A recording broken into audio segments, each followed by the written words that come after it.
Hi everybody, it's me again, Kevin. This is the second of two videos intended to provide you with the basic overview of what you need to get set up to produce your final project, a simple website of your own. Picking up from where we left off in the last video, I'm going to log into my artwithmykids.com WordPressCMS admin account. And what you see here is the basic content management system dashboard for any WordPress managed site. Along the left navigation are the areas that will allow you to manage the content of your site. Posts, the media library, the pages, which are the content areas, and comments, if you are enabling comments. Here's the media library, and there are posts, or pages, comments. And you'll see in the comment area you can turn on whether or not you want to receive comments and what you want to do with comments. You can have bulk actions such as trashing those comments, approving those comments, unapproving, or marking them as spam, etc. And appearance are the themes. And what you see here are custom themes. These are designs that are created to be the presentation layer of any WordPress managed site. You can add a new theme from a variety of free themes they make available. And you can search on a type of category to see what is available.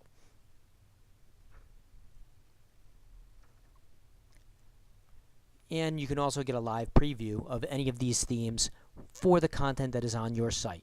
And here you don't have much content on the site, or I should say I don't have much content, so I'm not really getting a good idea of what it would look like. But what you can also do is do a more detailed search or add a new theme. So here we're going to add a theme. And you see that they'll give you a whole host of options, and there are different designs. Some use bolder imagery, others are more blocked and more content heavy. I've done a search here for music, and you see there are just a few options.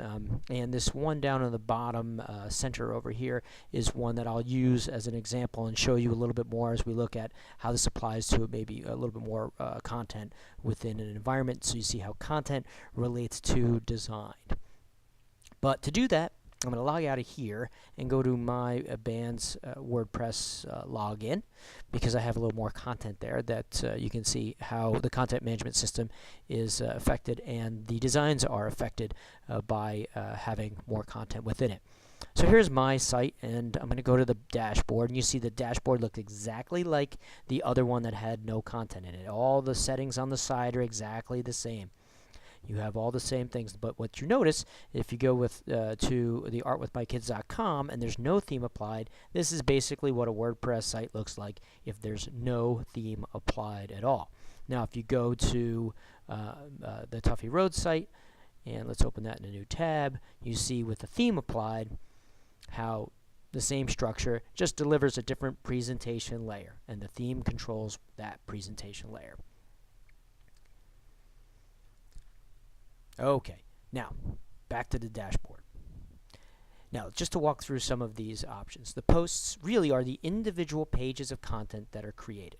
And within them, you'll need items from your library like images. And you see I have a lot of images here. I have logos set up. I don't have any video here because I embed the video, and that's a different option. The pages are the navigable areas of the site, like About and Comment. And the appearance are the themes that we talked about. Now, plugins are something that you might want to play around with, though you don't need to. Plugins are basically added functionality that makes your site, your basic WordPress site, a little bit more robust. So there's a video embed, thumbnail, there's light boxes for imagery, video galleries, etc. There's also some very functional things like some that you see here, BuddyPress and Theme Check, which is just making sure your most updated version of your theme matches the most updated version of WordPress, etc., and lets you know if there are inconsistencies. So you can explore all of this. You do not have to get that detailed, but you are going to apply a theme to it, and you're going to customize that theme for your site. And I'll get to customization in a second.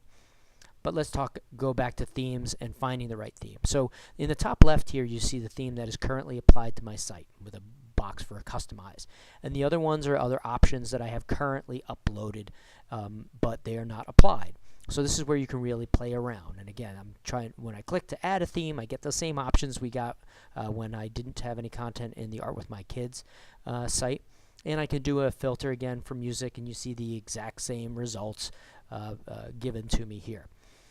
What you can do is install directly from here, as I clicked here, and you see it installing, and it installed successfully, and you can get a live preview of what your site with your content would look like if it were in that design. And this is where you see that just because you put content in, it doesn't mean it's laid out the way you want it to appear, because of the way I have structured the content. So this is where you learn that the way you structure your content is driven by design often, though your content certainly should define the type of designs you're looking for as well, or drive design in more detail. So that's for much deeper conversations, for a much deeper course specifically on web design. But we have gone to that in a little bit of detail.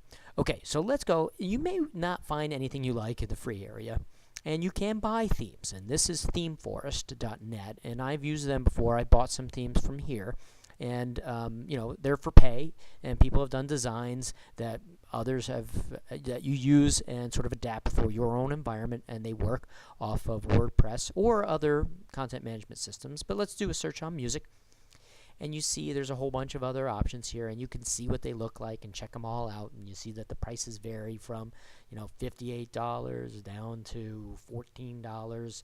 I've seen them for more, I've seen them for less. There's a whole host of options.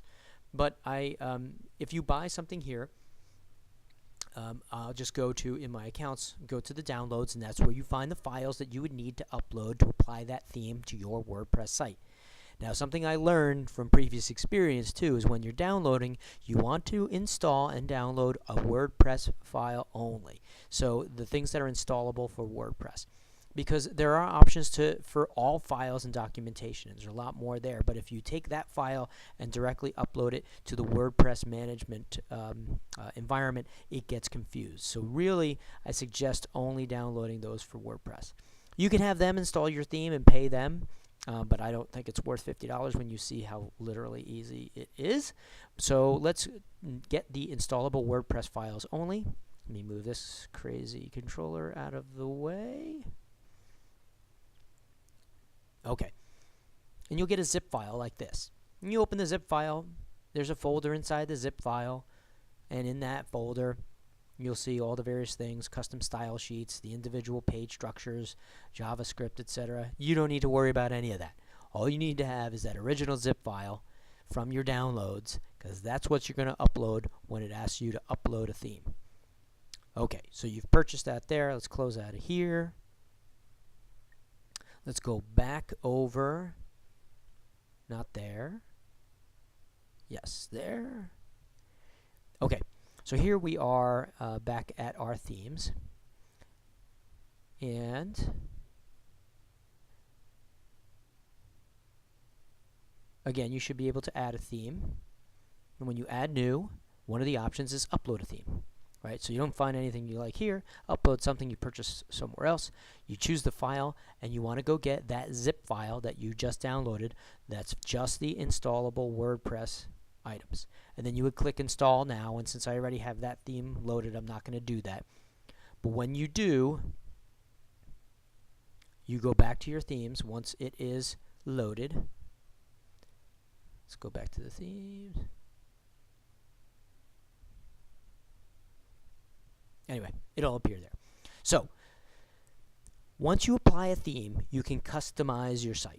And customizing it is basically just working within the rules, and you can either go there from the dashboard or from the appearance layer. But you're basically editing within the rules of the designs of that theme various content areas that affect the overall appearance layer, right? So you see custom headers there. You see, do I include the name at the top? Is there a logo image? Do I use stock image? Is there a logo image?